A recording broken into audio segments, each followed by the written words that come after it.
guys, welcome back to my channel BS Engineering for All with another video regarding vital signs. So today we are going to discuss this topic, vital signs, which is very crucial and important in fundamental of nursing.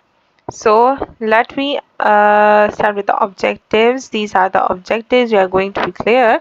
So first we are going to with the introduction of vital signs. So what is vital signs. Vital science जो है ये क्या होते हैं so basically हमारे पास वैसे तो 5 vital science हैं लेकिन हम इंक्लूडेड 6 करते हैं. वाइटल साइंस जो है ये इंडिकेटर होता है बॉडी के फिजियोलॉजिकल स्टेटस का and response to physical and psychological stress. Okay, vital sign जो होती हैं ये इंडिकेटर होता है हमारे बॉडी के फिजियोलॉजिकल स्टेटस हमें बताता है कि हमारे बॉडी के जो फंक्शंस है, जो फिजियोलॉजी है, जो हमारे ऑर्गन फंक्शन कर रहे हैं तो क्या वो प्रॉपर उसमें कर रहे हैं, उसका वो इंडिकेटर हमें देता है कि क्या वो प्रॉपर है या नहीं है. अब इसका जो रिस्पॉन्स है, ये जो फिजियोलॉजिकल स्टेटस है, ये रिलेटेड हो सकता है, ये इन रिस्पॉन्स में चेंज हो सकता है टू फिजिकल एनवायरनमेंट के भी. अगर फिजिकल हमारा कोई एनवायरनमेंट चेंज हो रहा है, क्लाइमेट चेंज हो रहा है, तो उसके साथ भी हमारी फिजियोलॉजी चेंज होती है एंड ये साइकोलॉजिकल स्ट्रेसर से भी चेंज हो सकता है. वाइटल साइन जो है ये वो कार्डिनल साइंस है. वाइटल साइंस को हम कार्डिनल साइंस भी कहते हैं. इसमें बेसिकली 5 आते हैं: temperature, pulse, respiration, blood pressure and pain. So 5 vital signs हो गए. Findings are govern by the vital organs. और ये वाइटल साइंस जो होते हैं इसका अलग अलग स्पेसिफिक ऑर्गन्स है जिसके ज़रिए से हमें पता चलता है कि बॉडी का टेम्परेचर इस वक्त क्या है. तो ये हमारा वाइटल जो ऑर्गन है, स्किन, ये बॉडी टेम्परेचर को कंट्रोल कर रहा है. ऑर्गन हमारा हाइपोथैलेमस है जो कंट्रोल कर रहा है, डिटेक्ट करता है इसे. पल्स है इस तरह, रिस्पायरेशन है, पल्स जो है रिलेटेड है to heart, respiration related to lungs, blood pressure related to circulation system and the blood vessel system. So अब हम स्टार्ट करते हैं इसे. सो डेफिनेशन क्या है वाइटल साइंस की. वाइटल साइंस जो है इसे हम कार्डिनल साइंस भी कहते हैं. हाईलाइट जो मैंने जितने भी वो लाइंस हाईलाइट किए हैं बहुत ज़्यादा इंपॉर्टेंट है बिकॉज ऑफ देयर इम्पोर्टेंस की वजह से हम इसे कार्डिनल साइंस भी कहते हैं. ये हमारे हेल्थ स्टेटस का इंडिकेटर होता है कि हमारा हेल्थ स्टेटस इस वक्त क्या है, और ये इंडिकेट करता है effectiveness of circulatory, respiratory, neural and endocrine body functions. हमारे बॉडी का चाहे वो सर्कुलेटरी फंक्शन हो, ब्लड सर्कुलेशन जो हो रही है, रिस्पायरेटरी हो जो हम इनहेलेशन एंड एक्सहेलेशन कर रहे हैं ऑक्सीजन की, न्यूरल सिस्टम हो, हमारा नर्व सिस्टम हो, या फिर एंडोक्राइन बॉडी फंक्शंस हो. एंडोक्राइन सिस्टम हो यानी कि हमारा जो हार्मोनल सिस्टम है, थायराइड है, ग्रोथ हार्मोन है, जितने भी हैं, तो वो सारे जो है कहीं ना कहीं जो है हमारे बॉडी के फिजियोलॉजी को अगर इफेक्ट कर रही हैं तो उसका कोई इंडिकेटर होना चाहिए जिससे हमें पता चल सके कि क्या हमारे बॉडी की फिजियोलॉजी सही चल रही है, हमारा हेल्थ स्टेटस सही चल रहा है या नहीं है. सो 5 वाइटल साइंस है बेसिकली. यहाँ पे 6 दिए गए हैं, पेन भी इंक्लूडेड, ऑक्सीजन सेचुरेशन भी इसमें इंक्लूडेड है. सो बेसिकली जो है 5 वाइटल साइंस है लेकिन यहाँ पे 6 दिए गए हैं. सो टेम्परेचर भी वाइटल साइन में आता है, पल्स भी आती है, respiration, blood pressure, oxygen saturation भी आती है एंड प्यूपिलरी रिएक्शन यानी कि पेन भी आता है. Pain is also the vital sign है, कार्डिनल साइन है हमारा. When to take vital signs. Vital signs का पहले हम समझते हैं कि हम वाइटल साइंस या कार्डिनल साइंस जो है ये हमने कब कब लेना है in hospital in clinical settings. So upon admission, जब पेशेंट जो है वो एडमिट हो जाता है, सबसे पहले हम उसके वाइटल साइंस चेक कर लेते हैं कि नॉर्मल है नहीं. ये बिकॉज उससे फिर उनकी अदर फिजियोलॉजी का पता चलता है कि इसे क्या प्रॉब्लम हो सकती है, क्या हेल्थ प्रॉब्लम है. ऑन अ रूटीन बेसिस पे हम आर्ली चेक करते हैं, किसी का सुबह सिर्फ चेक करते हैं, शाम में. तो इसका अपना रूटीन होता है कि किस पेशेंट को किस तरह से ज़रूरत है, कितने टाइम जो है उसे चेक करना चाहिए या नहीं. Before and after invasive procedure, अगर कोई इन्वेसिव प्रोसीजर कर रहे हो, सीवीपी लाइन पास करनी हो, ब्लड गैसेस लेनी हो, जितनी भी इन्वेसिव प्रोसीजर्स होती हैं. इन्वेसिव प्रोसीजर बेसिकली हम कहते हैं जिसमें पेशेंट जो है उसे इन्वेशन हो यानी कि कोई भी ऐसी चीज़ हो जो कि उसके ब्लड सर्कुलेशन में जाए. ब्लड सर्कुलेशन जब हम रीच करते हैं then this is the invasive procedure. And जैसे कि अगर हम कहने कि इंजेक्शन जो है ये एक इन्वेसिव प्रोसीजर है बिकॉज इसमें पेशेंट को प्रिक होता है, हम उसके ब्लड सर्कुलेशन तक रीच करते हैं. So before and after invasive procedure हम चेक करते हैं, before and after administration of लेकिन ये नहीं है कि इन्वेसिव प्रोसीजर इंजेक्शन लगा से पहले हमने फीवर सबको चेक करना है इसमें और बहुत बड़े प्रोसीजर्स होते हैं, जैसे कि मैंने आपको सीवीपी लाइन का कहा। ये इन्वेसिव प्रोसीजर हो गया। आर्टीरियल ब्लड गैसेज अगर ले रहे हैं तो वो भी हो गया। Before and after administration of medication, अगर हम जो है मेडिकेशन दे रहे हैं, सो अगर उससे पहले या बाद में हमने चेक करना है कोई ऐसी मेडिसिन है जिसके लिए क्रूशियल है कि हम उसके पहले एंड बाद में जो है उसका टेम्परेचर या फिर उसके वाइटल साइंस चेक करें।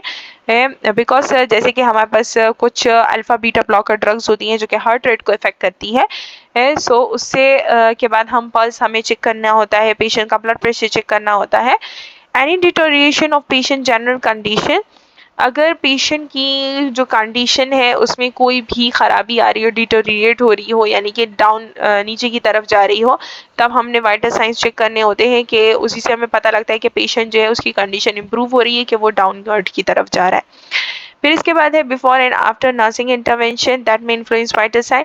फिर है कि जब हम नर्सिंग इंटरवेंशन कर लेते हैं यानी कि अगर हमने कोई एक्शन प्लानिंग की है, उसे हमने इम्प्लीमेंट कर दिया है, तो उसके पहले एंड बाद में भी हमने चेक करना है। प्रायर टू मेडिकल इमरजेंसी, अगर कोई मेडिकल इमरजेंसी में आया है तो उससे पहले हमने चेक कर लेना है, यानी कि सबसे पहले जब पेशेंट आता है उसके वाइटल साइंस ही चेक किए जाते हैं। देन इसके बाद है टेम्परेचर। टेम्परेचर जो है हमारा फर्स्ट वाइटल साइन है जो कि हम डिस्कस करने जा रहे हैं, टेम्परेचर है। टेम्परेचर जो है बॉडी टेम्परेचर क्या होता है, बॉडी टेम्परेचर हम कहते हैं ये हॉटनेस और कोल्डनेस ऑफ द बॉडी, कि हमारी बॉडी कितनी ज़्यादा ठंडी है या कितनी गर्म है तो वो मेजरमेंट जो है उसे हम टेम्परेचर कहते हैं। ये बैलेंस होता है between the heat produce by the body, यानी कि हमारी बॉडी कितनी हीट उसने प्रोड्यूस की है और कितनी हीट जो है वो लॉस कर रहा है। तो इन दोनों के दरमियान का जो बैलेंस होता है इससे हमें टेम्परेचर का पता लगता है। यानी कि जैसे कि बॉडी टेम्परेचर क्या हो गया कि heat produce minus heat loss is equal to body temperature. जितनी हीट प्रोड्यूस हुई है हमारी बॉडी ने और जितनी लॉस्ट उसे अगर हम माइनस कर लें, जितनी लॉस्ट हो गई है, तो जो रह जाता है वो हमारे बॉडी का टेम्परेचर होता है। फिर है टू काइंड्स है ऑफ टेम्परेचर की, ये आपने याद रखना है। दो तरह से हम टेम्परेचर चेक कर सकते हैं। कोर टेम्परेचर होता है, एक सरफेस टेम्परेचर होता है। कोर टेम्परेचर हम किसे कहते हैं, कोर टेम्परेचर जो है हमारे डीप टिश्यूज का, बॉडी के जो डीप टिश्यूज होते हैं उनका अगर हम टेम्परेचर लेते हैं, so this is the core body temperature. And ये जो है रिमेन तकरीबन कांस्टेंट रहता है, सिर्फ हमारे जो बॉडी का जो सरफेस टेम्परेचर होता है, जो आउटर स्किन एक्सपोज होती है, उससे सिर्फ 1 फ़ारेनहाइट की वेरिएशन पे होता है, यानी कि 1 फ़ारेनहाइट डीप टिश्यूज का जो टेम्परेचर होता है वो थोड़ा ज़्यादा होता है। एक्सेप्ट तब जब फीवर हो तो फीवर में फिर बहुत ज़्यादा होता है और दूसरी सरफेस टेम्परेचर भी इंक्रीज हुआ होता है। तो इसे हम थर्मोमीटर से मेजर करते हैं। सरफेस टेम्परेचर है सेकंड। सरफेस टेम्परेचर जो है ये हमारे सरफेस स्किन टेम्परेचर होता है। फ्लक्चुएट राइज और fall in response to the environment, जो कि फ्लक्चुएट करता है, यानी कि कभी ज़्यादा हो जाता है कभी कम हो जाता है according to the environment condition की, ये एडजस्ट होता है। बिकॉज अगर हम किसी कोल्ड इन्वायरमेंट में जा रहे हैं तो हमारी बॉडी जो है वो चाहे वो कंपनसेट करती है उसके साथ और फिर वो एडजस्ट करती है, हमारे बॉडी का टेम्परेचर जो है वो इंक्रीज, यानी कि हीट प्रोडक्शन इंक्रीज हो जाती है। जब हम किसी वार्म इन्वायरमेंट में जाते हैं तो हमारी बॉडी से हीट लॉस ज़्यादा हो जाता है ताकि हीट कम से कम प्रोड्यूस हो और बॉडी का टेम्परेचर मेंटेन रहे। सो वही heat loss and heat production की बात आ जाती है। नॉर्मल बॉडी टेम्परेचर जो है हमारे पास कोई एग्जैक्ट पॉइंट नहीं है जिसपे हम बता सकें कि ये बॉडी का नॉर्मल टेम्परेचर होता है, बल्कि ये जो है एवरेज हमारे पास जो हम लेते हैं ओरली अगर हम बता दें तो उसमें हमारे पास आता है 36 to 38 सेंटीग्रेड हमारे पास नॉर्मल होता है, यानी कि इन दोनों के दरमियान जो टेम्परेचर लाई करेगा वो नॉर्मल होगा। 36 से कम हुआ तो ये भी सही नहीं है, 38 से ज़्यादा हुआ तो ये भी सही नहीं है, नॉर्मल नहीं है। देन 96.8 टू 100 फ़ारेनहाइट, तो ये हमारा एवरेज है कि 96.8 के दरमियान 100 के दरमियान होना चाहिए। ये 96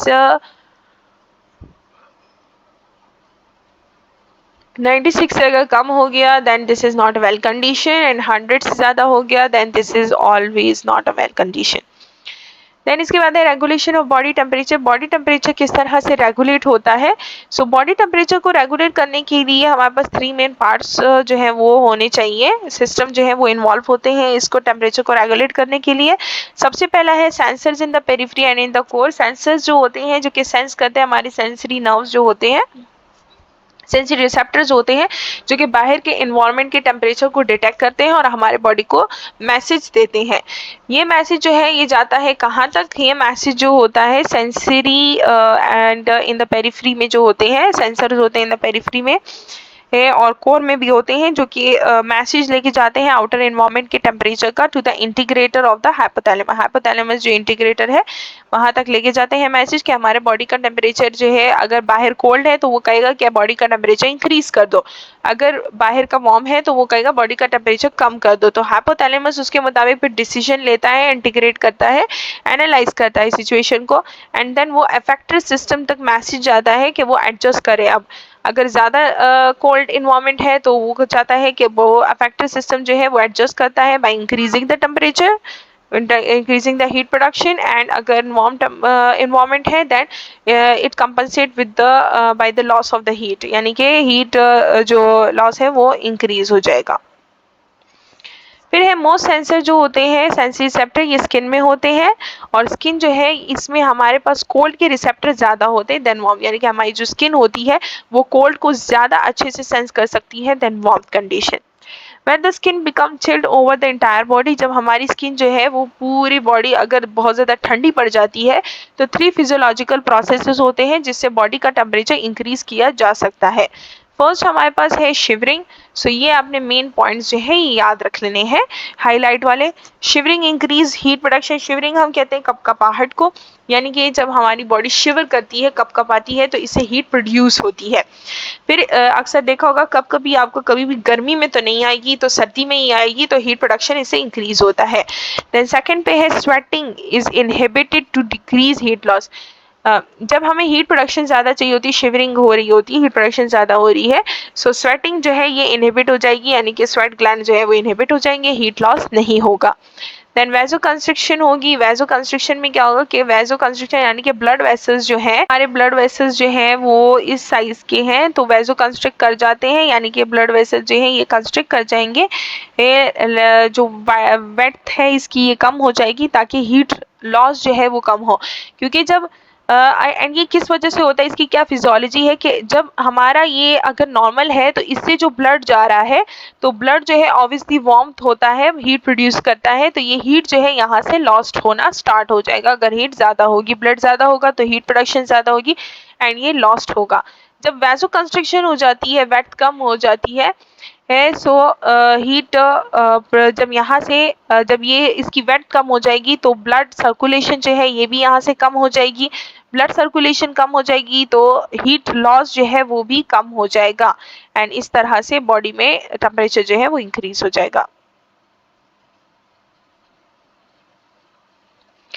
then regulation of the body temperature पे आते हैं। ये बॉडी टेम्परेचर जो है ये रेगुलेटेड होता है by balancing the amount of heat produce with the body produce and the amount of heat the body loss। तो heat loss and heat production के दरमियान का जो बैलेंस है ये जो है बॉडी टेम्परेचर को इंडिकेट करता है। इसी तरह से बॉडी का टेम्परेचर जो है वो रेगुलेट होगा। बॉडी हीट जो है ये बाय प्रोडक्ट होता है मेटाबॉलिज्म का, यानी कि जब मेटाबॉलिज्म हो रही होती है, ब्रेकडाउन होती है फूड पार्टिकल्स की तो हीट जो है वो प्रोड्यूस होती है एंड स्पेशली जब हम खाना खा लेते हैं, मील्स लेते हैं, हैवी मील्स लेते हैं, उसके बाद हमें बहुत ज़्यादा गर्मी लगती है बिकॉज हीट प्रोडक्शन ज़्यादा हो जाती है, मेटाबॉलिज्म ज़्यादा हो जाती है। Which is the sum of all biochemical physiological processes that take place in the body. यानी कि ये मेटाबॉलिज्म जो है इसमें बायोकेमिकल प्रोसेस भी आ जाते हैं, फिजियोलॉजिकल प्रोसेसेस आ जाते हैं जो कि जितने भी हमारे बॉडी में टेक प्लेस हो रहे होते हैं। देन हाइपोथैलेमस जो है ये लोकेटेड होता है इन द ब्रेन में एंड ये एक्ट करता है ऐसे थर्मो रेगुलेटर होता है, यानी कि टेम्परेचर को रेगुलेट करता है ताकि हमारे बॉडी का जो टेम्परेचर है वो एडजस्ट हो सके, यानी कि ना ही हीट इंक्रीज करे, हीट प्रोडक्शन जो है वो इंक्रीज भी करेगा या डिक्रीज करेगा through out the day. Regulation of body temperature. Temperature जो है हाइपोथैलेमस किस तरह से रेगुलेट करेगा। एंटीरियर हाइपोथैलेमस जो रीजन है ये प्रमोट करता है हीट लॉस को थ्रू वेसोडाइलेशन एंड स्वेटिंग, यानी कि वेसोडाइलेशन होती है, स्वेटिंग होती है, तो इससे इस तरह से हीट लॉस जो है ये प्रमोट होगा। जिस तरह से अभी आपको मैंने फिजियोलॉजी समझाई कि अगर वेसल ज़्यादा डायलेट होंगे, सर्कुलेशन ज़्यादा होगी, हीट लॉस ज़्यादा होगा, स्वेटिंग ज़्यादा होगी। देन पोस्टीरियर हाइपोथैलेमस जो है ये प्रमोट करता है हीट कंजर्वेशन करता है, यानी कि हीट को लॉस होने नहीं देता बाय वैसो कंस्ट्रिक्शन। तो एंटीरियर हाइपोथैलेमस तब एक्ट करेगा जब हमें जो है वार्म इन्वायरमेंट में होंगे। पोस्टीरियर हाइपोथैलेमस तब एक्ट करेगा जब हम कोल्ड इन्वायरमेंट में होंगे। सो वैसो कंस्ट्रिक्शन हो जाएगी, हीट प्रोडक्शन एंड मेंटेन करेगा द बॉडी को टेम्परेचर को। थर्मोरेगुलेशन क्या है? थर्मोरेगुलेशन हम कहते हैं balance between heat production heat loss, यानी कि हीट जितनी प्रोड्यूस हो रही है अगर एग्जैक्टली उतनी ही हीट लॉस भी हो रही है, सो बॉडी जो है वो नॉर्मल हीट पे रहेगी, हीट बैलेंस्ड होगी। थर्मोरेगुलेशन का बेसिकली डेफिनेशन जो है वो ये है, एंड आप ये ज़रूर याद रखना है। देन टू टर्म्स है इसमें, heat production and heat loss. Heat production जो है जब बॉडी प्रोड्यूस करता है heat, then it is we called is thermogenesis. Genesis means production and thermo means heat. Heat loss to the environment जो है इसे हम कहते हैं thermolysis. Lysis mean lost. Heat production क्या होता है? हीट प्रोडक्शन जो है ये कितने मेथड से हो सकती है, कितनी फिजियोलॉजिकल प्रोसेसेस इसके लिए होनी होती है। सबसे पहला है बेसन मेटाबॉलिक रेट। बेसन मेटाबॉलिक रेट जिसे हम BMR भी कहते हैं। बेसल मेटाबॉलिक रेट जो है ये टोटल नंबर ऑफ कैलोरीज होती हैं जो कि हमारे बॉडी को ज़रूरत होती है through out the day basic life sustain basic जो एक्टिविटीज़ हैं उसे परफॉर्म करने के लिए कैलोरीज की जो ज़रूरत होती है उसे हम BMR कहते हैं, बेसल मेटाबॉलिक रेट कहते हैं। लाइफ सस्टेनिंग फंक्शंस को परफॉर्म करने के लिए लाइक ब्रीदिंग एंड सर्कुलेशन जो हो रही है, तो इसको परफॉर्म करने के लिए हमें एनर्जीज की ज़रूरत है, एनर्जी के लिए हमें कैलोरीज की ज़रूरत होगी। बेसल मेटाबॉलिक रेट जो है ये डिपेंड करता है, यानी कि बेसल मेटाबॉलिक BMR जितना ज़्यादा होगा, जितनी ज़्यादा हीट प्रोड्यूस होगी, जितनी ज़्यादा कैलोरीज होंगी उतनी ज़्यादा हीट प्रोड्यूस होगी एंड उतनी ज़्यादा अच्छे से एफिशिएंटली वर्क कर सकेगा। मसल एक्टिविटी, बॉडी सेल जो है ये कॉन्स्टेंटली जो है ये प्रोड्यूस करते हैं और ब्रेक डाउन करते हैं एनर्जी यूनिट्स को, जिसे हम ATP कहते हैं, एडिनोसिन ट्राइफॉस्फेट कहते हैं, एनर्जी करेंसी है ये। And this chemical reaction produce करते हैं हीट ड्यूरिंग द प्रोसेस। तो मसल एक्टिविटी जितनी ज़्यादा होगी उतनी ही ज़्यादा हीट प्रोड्यूस होगी, बिकॉज उतनी ही ज़्यादा एनर्जी जो है वो बनती भी है एंड ब्रेक डाउन भी होती है। हीट प्रोडक्शन में फिर है थायरोक्सिन। थायरोक्सिन किस तरह से करता है? थायरोक्सिन थायराइड हार्मोन जो है ये थायराइड ग्लैंड से थायराइड हार्मोन रिलीज होता है T3 and T4। T3 T4 को हम थायरोक्सिन कहते हैं। थायरोक्सिन जो है ये मेटाबॉलिक डाइवर्स स्टिमुलेट करता है डाइवर्स मेटाबॉलिक एक्टिविटीज, हमारे बॉडी की जितनी भी मेटाबॉलिक एक्टिविटीज हो रही है तो वो T4 कर रहा है leading to increase in basal metabolic rate, जिसकी वजह से बेसल BMR जो है वो इंक्रीज हो जाता है, यानी कि थायरोक्सिन बेसिकली BMR को कंट्रोल करता है। Epinephrine, norepinephrine and sympathetic stimulation. Epinephrine, norepinephrine और सिंपैथेटिक स्टिमुलेशन किस तरह होगी? एपिनेफ्रिन, नॉरएपिनेफ्रिन ये दो हार्मोन्स हैं जो कि एड्रेनल मेड्यूला से रिलीज होते हैं by the end nervous system से रिस्पेक्टिवली। सिंपैथेटिक स्टिमुलेशन जो है जिसे हम फाइट एंड फ्लाइट रिस्पॉन्स कहते हैं, हार्मोन्स ये दो fight and flight sympathetic stimulation में एपिनेफ्रिन, नॉरएपिनेफ्रिन रिलीज होता है फ्रॉम द एड्रेनल मेड्यूला से अंडर एक्सट्रीम स्ट्रेस कंडीशन में, जब स्ट्रेस कंडीशन होती है और इस स्ट्रेस के दौरान जो है बॉडी को बहुत ज़्यादा एनर्जी की ज़रूरत होती है टू कम्बैट करे इमिनेंट डेंजर, यानी कि जो डेंजर होने वाला है, अगर कोई लड़ाई होने वाली है, कोई स्ट्रेस है अगर कोई गुस्से में है तो तब ये कंडीशन होती है, हार्मोन ज़्यादा रिलीज होते हैं एंड इस कंडीशन में फिर हीट प्रोडक्शन भी ज़्यादा होती है। अक्सर आपने देखा होगा लड़ाई करते हुए पसीने बहुत ज़्यादा आ जाते हैं, तो ये इसी वजह से आते हैं, हीट प्रोडक्शन ज़्यादा हो जाती है। तो जब हीट प्रोडक्शन बॉडी के अमाउंट से ज़्यादा होगी तो हीट लॉस भी होगा। देन हीट लॉस किस किस तरह से हो सकता है, किस किस मेथड से हो सकता है? सबसे पहले इसमें रेडिएशन है। 60 to 70% जो हीट लॉस होती है वो थ्रू रेडिएशन होती है हमारे बॉडी से। रेडिएशन की इलेक्ट्रोमैग्नेटिक वेव्स, इंफ्रारेड रेज के फॉर्म में जो है हीट लॉस होती है। जैसे कि अगर कोई सर्कुलेशन हमारे बॉडी में हो रहा है तो उस तरह से हीट लॉस हो जाती है।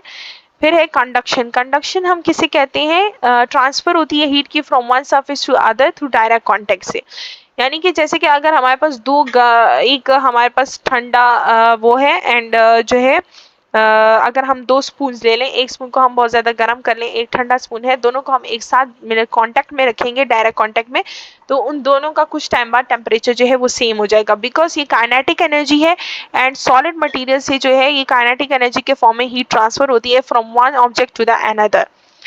फिर इसके बाद है जैसे कि अगर ये हमारे पास दो स्पून्स हो गए, इसे हमने साथ में रखा, ये वार्म है एंड ये कोल्ड है, सो हमने जो ये कोल्ड है, ये वार्म है, इसे हमने डायरेक्ट कांटेक्ट में रखा, हीट ट्रांसफर होगी, काइनेटिक एनर्जी के मॉलिक्यूल्स ट्रांसफर होंगे एंड दोनों का टेम्परेचर कुछ टाइम बाद सेम हो जाएगा। फिर इसके बाद है कन्वेक्शन। क्या होती है कन्वेक्शन? जो है ये डिस्पर्जन होती है हीट की बाय एयर करंट्स के जरिए से। कन्वेक्शन जो है इसकी कुछ एग्जांपल्स हम समझते हैं। कन्वेक्शन जो है ये इसके उसमें रिस्पायरेटरी सिस्टम में भी हम एग्जांपल ले सकते हैं, ब्लड सर्कुलेशन में भी। ब्लड सर्कुलेशन में क्या है कि हीट जो है वो डिस्ट्रीब्यूट होती है through out the body, circulation होती है, यानी कि बॉडी से जो जितना भी ब्लड होता है वो अपर बॉडी रीजन से यानी कि हार्ट से थ्रू द पेरिफेरीज तक जाता है एंड जो है हीट हर जगह पे डिस्ट्रीब्यूट होती है इक्वली। एंड देन जो है रिस्पायरेटरी सिस्टम में भी कन्वेक्शन हो सकती है, यानी कि जब एक्सचेंज ऑफ हीट होती है during the inhalation exhalation of air, तो एयर जो कि हम इनहेल करते हैं वो वार्म्ड हो जाती है नेसल पैसेजेस में एंड देन ये ट्रांसपोर्ट होती है टू द लंग्स।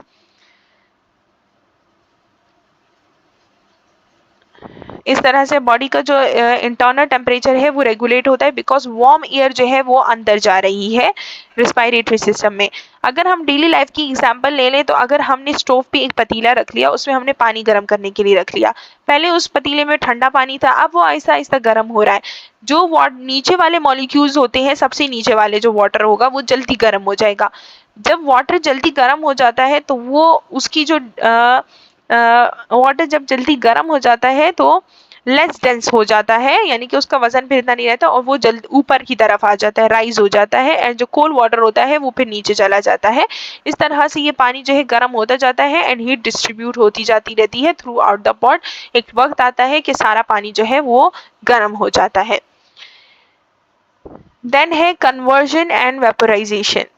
एवोपरेशन या वेपोराइजेशन दोनों हम कह सकते हैं। एवोपरेशन जो है कंटिन्यूअस एवोपरेशन होती है ऑफ मॉइस्चर की फ्रॉम द रेस्पिरेटरी ट्रैक से and from mucus of the mouth से as well from the skin से। सो कन्वर्जन एंड एवोपरेशन यानी कि एक फॉर्म से दूसरे फॉर्म में कन्वर्ट होना। अगर हमने एक पतीले में पानी रख लिया है, वो बॉईल हो रहा है, तो वो उस वाटर फॉर्म से एवोपरेशन में चेंज हो जाता है, कन्वर्जन ये हो गई। एंड अगर हमारे हीट लॉस बहुत ज़्यादा हो रहा है, पसीना आ जाता है, तो जैसे ही हम पंखे के सामने आते हैं तो वो सारा लॉस हो जाता है, यानी कि वेपोराइज हो जाता है, वन फॉर्म से दूसरे फॉर्म में चेंज हो जाता है। Normal ranges of body temperature क्या है एडल्ट्स में? सो हम ओरल टेम्परेचर चेक कर सकते हैं through thermometer and tympanic temperature हम चेक कर सकते हैं। टिम्पैनिक टेम्परेचर हम कहते हैं कान से जो हम टेम्परेचर चेक करते हैं, इसका अपना इंस्ट्रूमेंट होता है। तो नॉर्मल टेम्परेचर सेंटीग्रेड में 37 है एंड फ़ारेनहाइट में 98.6। Rectal temperature and axillary temperature ये वेरी करते हैं। तो रेक्टल टेम्परेचर जो है ये तकरीबन 1 जो सम 0.6 सेंटीग्रेड एंड 1 फ़ारेनहाइट जो है ये इंक्रीज होता है रेक्टल टेम्परेचर ओरल से 37.6 एंड 99.6। एक्सिलरी टेम्परेचर जो है ये 36.4 एंड 97.6 फ़ारेनहाइट होता है। सो एक्सिलरी टेम्परेचर जो है ये बाकी बॉडी के टेम्परेचर से 1 फ़ारेनहाइट पे जो है ये कम होता है।